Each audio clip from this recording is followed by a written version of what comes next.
안녕하세요. 페이스 디자인 보안면외과 이상윤 원장입니다. 오늘은 말도 많고 탈도 많은 광대 축소술에 대해서 이야기를 해볼까 하는데요. 그냥 중구난방으로 막 얘기를 드리면 이해하시기 어려울 것 같아서 각각의 파트로, 4가지 파트로 나눠서 설명을 드려볼까 합니다. 첫 번째는 광대 축소술을 하는 목적이고, 두 번째는 광대의 해부와 돌출된 정도를 분석하는 것과 해결책, 그리고 세 번째는 다양한 광대 축소술 방법들이 있죠. 그 방법들을 이야기해보고 그 방법들이 가지는 의미를 이야기해볼 거고요. 네 번째는 광대 축소술의 문제점과 좋지 못한 방법들에 대해서도 한번 이야기해볼까 합니다. 첫 번째, 광대 축소술의 목적입니다. 광대 축소술의 목적은 크게 2가지로 나눠볼 수가 있겠는데요. 첫 번째는 광대가 튀어나와서 울퉁불퉁하게 보여서 촌스럽게 보이는 것을 해결하는 것과, 광대가 넓어서 얼굴이 넓어 보이는 것을 작게 보이게 하기 위한 크게 2가지가 있겠고, 부가적으로는 높이가 다르거나 폭이 다르거나 하는 비대칭을 해결하기 위한 것도 있을 수가 있겠죠. 울퉁불퉁해 보이는 것도 45도 광대가 나와서 울퉁불퉁해 보일 수도 있고, 광대 옆에 광대 아치가 나와서 그런 경우도 있겠죠. 넓어 보이는 건 역시 45도가 나와서, 내지는 아치가 나와서 넓어 보일 수도 있겠고, 나온 게 뼈일 수도 있고, 지방이나 근육, 살 같은 연조직일 수도 있습니다. 뼈가 나온 것 뿐만 아니라 위아래가 꺼져서 울퉁불퉁하게 보이는 경우도 있겠죠. 이런 다양한 원인들이 함께 있을 수도 있기 때문에 무엇보다 정확한 원인에 대한 분석이 가장 중요하겠습니다.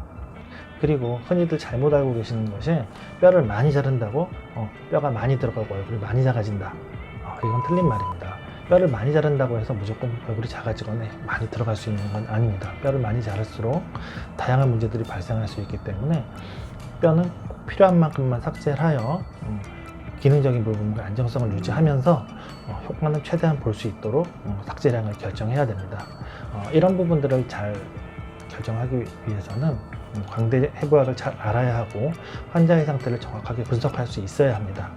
그러기 위해서는 두 번째, 광대 해부학과 돌출 분석과 해결책에 대해서 잘 알아야 합니다. 광대 모양을 보자면 이렇게 앞광대, 45도 광대, 광대 아치, 턱관절을 이루는 광대 아치의 뒷부분, 이렇게 크게 4가지로 나눠볼 수가 있는데요.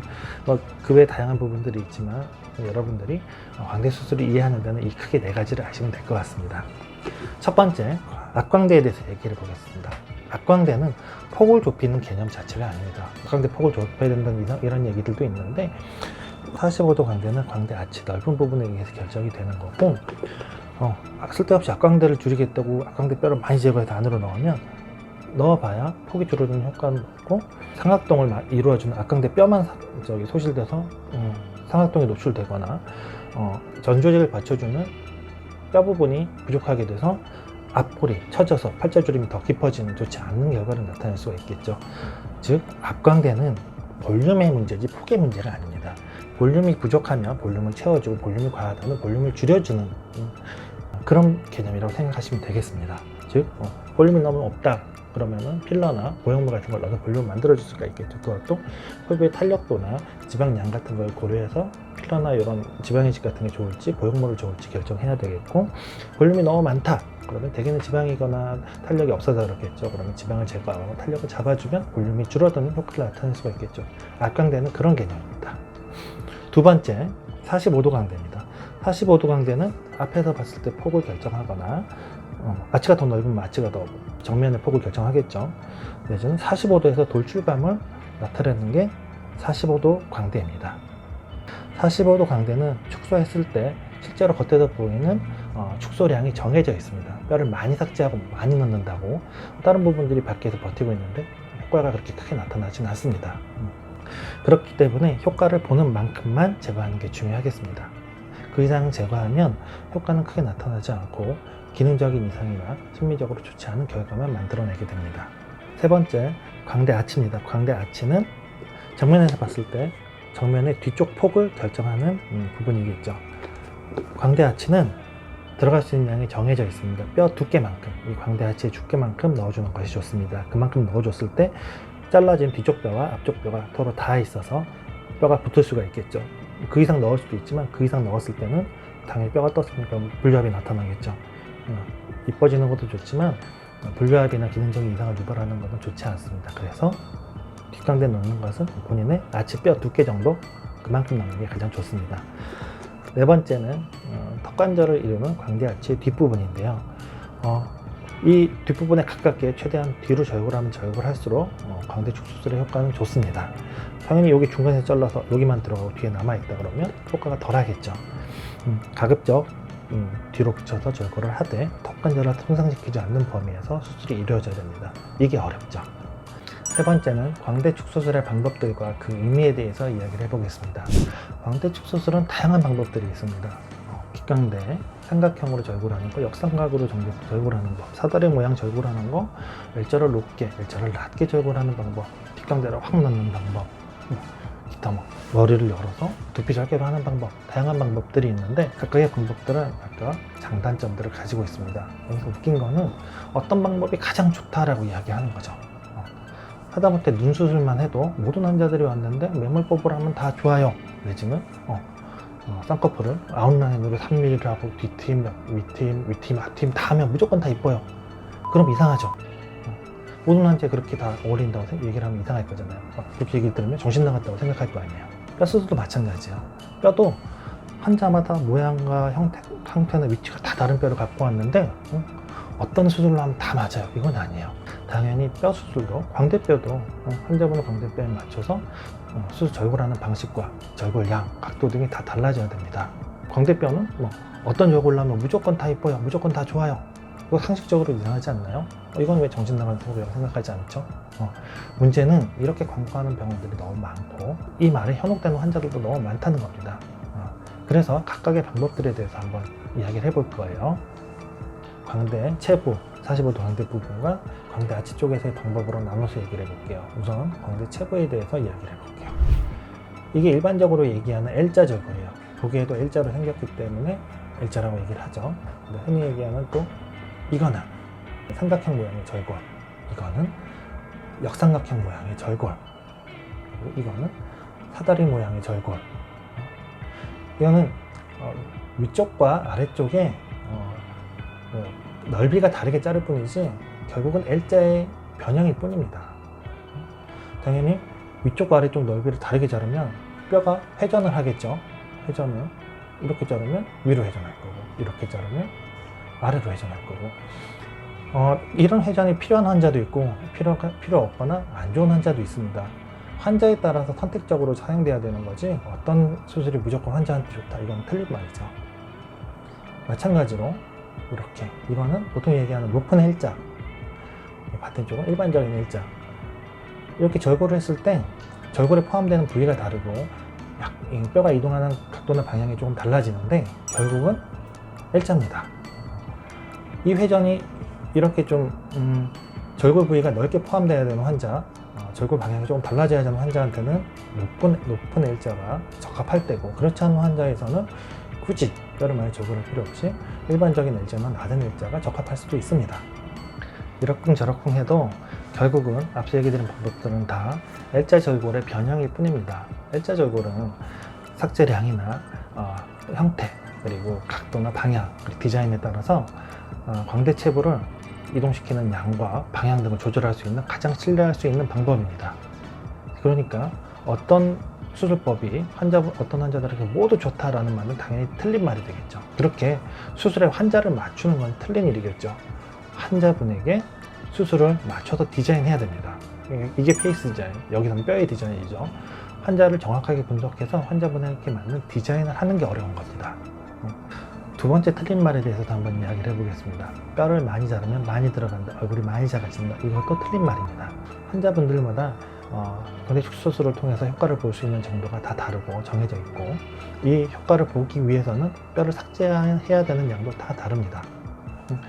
물론 이제 효과를 보기 위해서 어느 정도 뼈 삭제가 필요하기 때문에 그 범위 안에서는 삭제할수록 효과를 더 보는 게 맞지만, 이 필요한 범위 이상을 과도하게 삭제했을 때는 실제로 얼굴이 작아지는 효과는 거의 없고, 뼈가 붙지 않는 불루압이나 안정성의 문제를 일으킬 수 있고, 연조직을 받쳐주는 뼈의 부분이 부족하기 때문에 살이 처짐이나 너무 밋밋해서 보기 싫은 이런 심리적인 문제들과 상악동이 너무 개방 많이 되거나 이런 기능적인 문제들도 발생할 수가 있습니다. 자른 만큼 들어간다, 심지어는 그 효과를 보기 위해서는 2배, 3배를 잘라야 된다는 얘기들까지 있습니다. 이런 얘기들은 다 틀린 얘기입니다.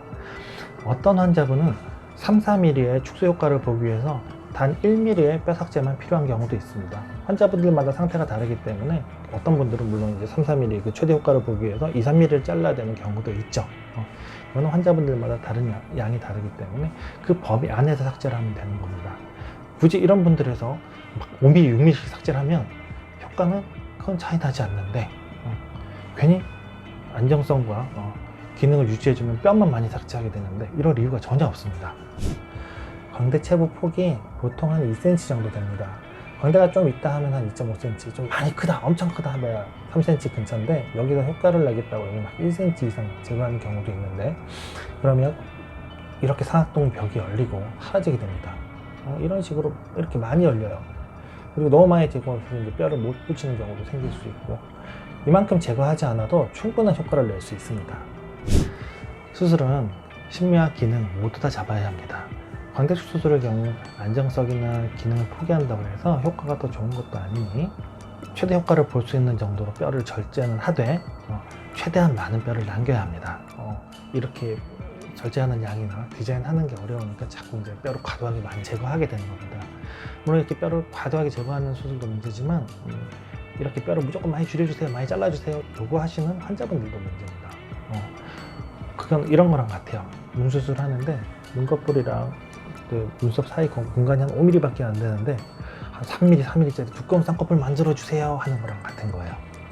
환자분의 뼈를 분석해서 필요한 양만큼 삭제를 해야 되는데 무조건 뼈를 많이 줄여주세요 이렇게 요구하는 환자들이 있다 보니 거기에 맞춰서 또 무조건 많이 줄여줄게요 하는 병원들도 자꾸 늘어나는 겁니다. 말씀드리는 것처럼 많이 자른다고 많이 들어간 게 아니니까 이 영상을 보는 환자분들은 그러지 않으셨으면 좋겠습니다. 자, 이번에는 광대 아치의 수술 방법에 대해서 얘기를 해볼게요.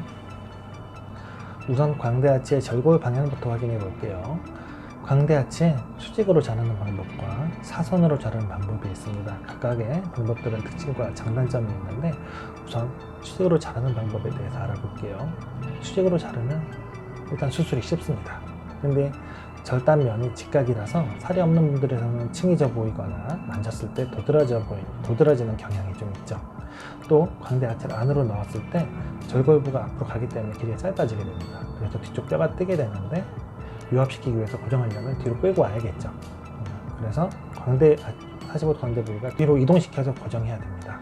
이렇게 되면 경우에 따라서는 45도 광대 축소가 효과가 더 크게 나타날 수도 있기 때문에 환자에 따라서는 좋은 방법일 수도 있습니다. 그런데 뼈가 얇은 환자분에서 뒤를 고정시키면 이렇게 앞이 떠서 분류압이 발생하거나 앞에 맞춰서 고정을 해버리면 뒤가 떠서 분류압이 발생하는 경우가 생길 수 있기 때문에 환자분들을 잘 선택해서 사용해야 합니다. 다음은 사선으로 자르는 방법인데요. 사선으로 자르면 수술은 좀 번거롭지만 아치를 안으로 넣어도 골 접촉부가 넓기 때문에 분류압의 가능성이 거의 없습니다. 절골부도 경사가 지기 때문에 도드라지거나 만져지는 게 훨씬 그런 문제들을 줄일 수가 있겠죠. 또한 보통 얘기하는 탈각 클립처럼 안으로 걸려서 들어간 뼈가 밖으로 나오는 걸 막아주기도 합니다. 이러한 원리로 이렇게 귓강대에서는 아픈 절골한 게 없죠. 고정한 것도 이렇게 딱 넣어줬을 때 딸깍 걸려서 귓강대 효과가 유지되기 때문에 귓강대에서는 사선으로 절골하는 것이 필수이기도 합니다. 이번에는 귓강대에 대해서 한번 얘기를 해볼게요. 귓강대는 효과가 없다거나 재발이 잘 된다거나 문제가 많다는 등 별의별 얘기가 다 있는데 이렇게 딸깍 잘 걸리게 수술하고 재발되지 않습니다. 효과 또한 45도 부분은 괜찮고 아치 부분만 나온 환자들 같은 경우 이런 환자분들에서는 충분한 효과를 나타내죠. 이 부분만 나와 있으면 이렇게 딱 45도는 건드릴 필요 없이 뒤만 들어가야 되는 이런 환자들에서는 충분히 제대로 된 효과를 나타낼 수 있습니다. 즉 적합한 환자에서 제대로 사용하면 충분히 훌륭한 수술법입니다. 이 좋은 방법을 제대로 잘 사용할 수 아는 사람들이 별로 없어서 문제인 거죠. 귓강대는 제대로 하지 못하면 다양한 문제들이 발생하기 때문에 좋지 않은 얘기들이 많은데 이 부분은 나중에 영상을 따로 만들어서 한번 다뤄보겠습니다. 이번에는 광대 아치를 깊숙이 넣어버리는 방법입니다. 이렇게 뼈가 뼈랑 닿지 않을 정도로 깊숙이 밀어 넣으면 운이 좋게 살짝 붓기도 하지만 대부분은 분리압되는 문제가 발생하죠. 덜어는 금속판을 사용해서 더 밀어넣기도 하는데, 이렇게 너무 과도하게 들어가면 이쪽에 관자 부위에 근육을 누르거나 하악 근돌기라고 하는 이 아래턱뼈가 움직이는 부분을 막아서 개구장애 같은 문제를 일으킬 수도 있습니다. 효과를 더 보기 위해서 억지로 좀 더 넣어야 되는 경우라면 이 부분이 분리압이 오지 않게 사이에 뼈 이식을 하거나 개구장애를 일으키지 않는 범위에서 수술이 이루어져야 됩니다. 다양한 광대 수술법과 각각의 특징에 대해서 이야기를 해봤다면, 이번에는 제가 생각하기에 좋지 못한 방법들, 추천하지 않는 방법들에 대해서 이야기를 해보겠습니다. 첫 번째는 고정을 하지 않는 방법입니다. 고정을 하지 않으면 언제 어떻게 어디서 붙을지 알 수가 없어서 정확성도 떨어지고 분류압이나 기능 이상, 통증 유발 같은 다양한 문제들이 발생하기 때문에 광대 축소술을 한 후에는 반드시 고정이 필요합니다. 고정을 하지 않아서 엑스레이에서 보이지도 않고 고정판, 금속판을 뺄 필요도 없다고 광고하는 경우들도 있는데, 이 핀을 제거하지 않아도 괜찮고요. 한다고 하더라도 사랑니 뽑은 정도의 불편감, 붓기 정도이기 때문에 단순히 그런 이유로 고정을 하지 않는 방법을 선택해서는 안 되겠습니다. 두 번째는 갈아내는 방법입니다. 뼈가 부분적으로 돌출되어 있거나 피질골이 두꺼워서 갈아낼 수 있는 양이 많거나 한 경우에는 어느 정도 효과가 있겠지만, 대부분은 뼈가 들어가면서 붙어있는 연주지 갖고 들어가는 것보다 효과가 미비하고 삭제할 수 있는 피질골의 양도 많지 않고, 거기에 일반적으로 절골을 통한 광대 축소술은 그 부분만 박리하면 되는데, 넓은 부분을 갈아내기 위해서 쓸데없이 박리를 넓게 해서 살처짐이나 이런 문제들을 더 유발할 수 있습니다. 효과도 크지 않고 보기에도 더 안 이쁜데 가르는 방법을 메인으로 해서 하는 게 좋을 리는 없겠죠. 세 번째는 과도한 골절제입니다. 과도한 골절제를 하게 되면 상악동이 노출되거나 피부가 처지는 다양한 문제들이 발생할 수 있는데, 우리 광대뼈의 폭은 기껏해야 2에서 2.5cm 정도고, 정말 큰 사람이라고 해서 3cm 남짓인데 여기서 막 1cm 이상을 막 제거해서 상악동을 노출시키거나 분류압을 유발하는 그런 경우들이 발생합니다. 앞서서 얘기 드린 바와 같죠. 이렇게 과도한 골절제를 하는 수술은 바람직하지 않습니다. 네 번째는 두피절개입니다. 두피절개는 재수술이나 재건수술 같이 위쪽에서 시야를 확보하고 접근을 해야 되는 그런 경우에 선택할 수 있는 좋은 방법입니다. 하지만 이 첫 수술부터 두피절개를 통해서 광대 수술하는 것은 적절치 못합니다. 입안 절개를 통해서는 두피절개만큼 충분한 시야나 정확성을 확보하지 못해서 두피절개를 첫 수술부터 해야 된다는 경우, 그렇게 광고하는 경우도 있는데, 입안 절개와 고렛나루 절개를 통해서도 충분한 시야 확보와 확실한 효과, 정확한 수술이 가능합니다. 쓸데없이 크게 수술할 필요가 없습니다. 두피절개 후에 봉합을 아무리 잘해준다고 해도 눈 주위 피부나 이마 피부 같은 게 좀 늘어져 보이거나 처져 보이는 등 그런 다양한 문제가 발생할 수 있기 때문에, 재건수술이나 재수술 때 어떤 기구나 재료가 넓은 공간을 통해서 들어가야 된다던가, 아니면은 위쪽에서 반드시 고정해야 되는 이런 경우에 두피절개는 선택적으로 사용되어야 합니다. 입안 절개와 고렛나루 절개만으로도 충분히 시야 확보가 되고 정확한 수술이 가능하기 때문에 첫 수술부터 두피절개 하는 것은 지양하는 것이 좋겠습니다. 자, 영상을 마무리하면서 정리를 해드리자면, 수술에 환자들을 맞추는 건 좋지 않습니다. 다양한 수술 방법들이 있지만 이 수술 방법들은 다양한 환자분들이 있기 때문에 그에 맞는 수술을 하기 위해서 개발된 것들입니다. 그래서 어떤 수술 방법이 어떤 환자한테 모두에게 다 좋다, 이건 틀린 말이고, 환자분들마다 적합한 수술과 적합한 방법들이 다 다르다. 이게 첫 번째고요. 두피절개를 한다든가 막 쓸데없이 많이 갈아듣는 이런 과도한 수술은 피해야 된다. 이 두 가지로 정리를 해볼 수가 있겠습니다. 헬스장의 부하면과 이상용 원장이었습니다. 감사합니다.